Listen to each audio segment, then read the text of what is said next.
Сейчас в сезон простуд очень много людей начинают кашлять, и это продолжается довольно долго. Что, если вы вдруг сейчас заболели, вас прихватило?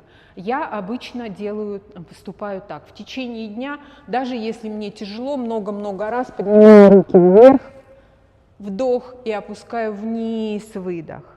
Вверх, вдох, вниз, выдох. Мы таким образом помогаем нашей диафрагме прокачивать наши и массировать наши легкие, чтобы у нас вот это не оседала вся эта муть, так скажем, внизу легких и не давала вот этого затяжного кашля.